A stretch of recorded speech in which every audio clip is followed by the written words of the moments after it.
This is going to be a controversial video, and at the end of this video you're either going to love me or hate me, but I got a feeling you're going to hate me.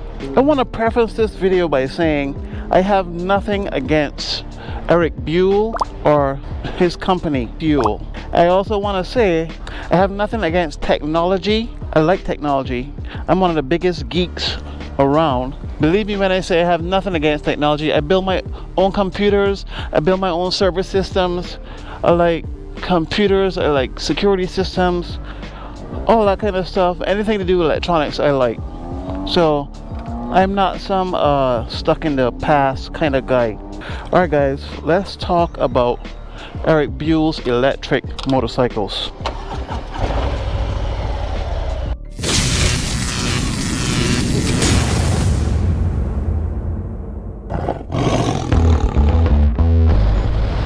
Now, like I mentioned before, I have nothing against Eric Buell or electric bikes. Now, Eric Buell is slated to come out with 2 electric bikes at the end of 2024. He's coming up with the Flow 1 and the Flow S. I believe the Flow S is supposed to be the bigger one. They're be coming at different horsepower and different battery size. Now we're going to talk about the Flow S. The Flow S is supposed to give you 87 miles per hour at 150 mile range on a full charge. Now these batteries can charge at your local, I guess if your Sheetz has one of these Elon Musk chargers, which they call a CCS charger, it charges fast at 30 minutes, from 0 to 30 minutes. It'll give you a full charge. Now, if you try to charge it at home, it'll take you about 8 hours if it's at 0 charge. Now, my thing is with these electric bikes, I really have no problem with them. But when you start forcing them on me is when I have a problem. Like, take for instance California. California has it in their law that at 2035, all fuel and diesel vehicles are going to be banned in California. You have to have electric vehicle in California in 2035. Now, will this be possible? A lot can happen between now and then. But also, unless they fix the grid, the electric grid right now in the current situation that it's in, it will not be able to sustain these amount of charges that is going to be happening in 2035. My other problem is pricing.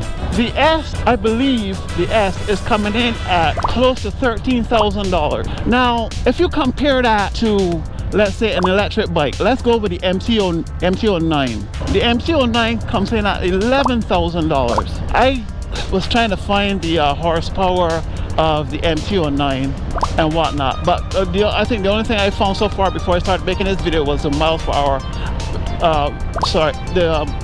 The miles per gallon, which is 46 or 49 miles to the gallon. That's all I was able to find.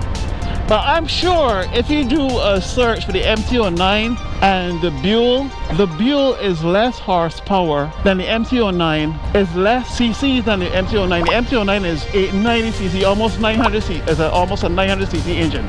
So if we're gonna use ratio or distance or horsepower, if you're gonna pay by the horsepower or pay by the distance, I am paying more for less when it comes to electric bike. Now my thing is, if these electric bikes are supposed to be saving the planet, as they say, why is it I am paying more for an electric bike per cc than I'm paying for a gas-powered bike? Come on now, if these bikes are supposed to be saving the planet, shouldn't I be paying less for it? Especially if I'm paying by ratio to horsepower, or ratio to top speed, or ratio to distance.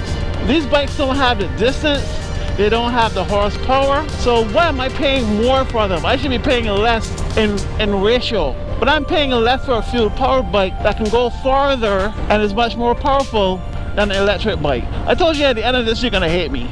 And I meant it. Now let's talk about the the charging of these bikes. And I know I'm gonna get a lot of pushback for this. I believe if you say that these bikes or EV cars are gonna save the planet, and you're virtue signaling by buying these vehicles, you should be made to charge these vehicles by solar power only. You should not use fossil fuels to charge these vehicles, because if you're saving the planet like you say, if you're using fossil fuels to charge these bikes, then you're not saving the planet. There should be a law that says you have to use solar power to charge these EV vehicles and not use fossil fuel. Come on. I'm sorry guys, but I find it ridiculous and I find it disingenuous that you're gonna tell me these EVs are saving the planet, but yet I gotta use fossil fuel to charge them. I find it stupid. Not only that, if I'm charging at home, it's 8 hours to charge, but I can simply put some fuel in my bike and I'm on my way. Alright guys, if you made it this far into the video, I appreciate you, man. And I know you may hate me now, but it is what it is. I can't please everybody. Don't get me wrong, I like technology, I like these EV bikes, but don't force them on me. Don't tell me I have to, especially in California. Don't tell me I have to do this and I have to do that. It's saving the planet, all while I'm still using electric grid to charge it, which is also using fossil fuel. Come on now. Meanwhile, China is doing whatever they want, and they could create whatever they want, do whatever they want, but yet you're charging me a premium. Come on. I'm sorry guys. Alright, if you made it this far into the video guys, I appreciate you. If you appreciate this video, smash that like button. If you did not appreciate this video, smash that like button. And I will see you in the next one guys. We love you a long time. Keep your eyes on the swivel, keep the sticky side down and shiny side up, and I will see you in the next one. Pieces.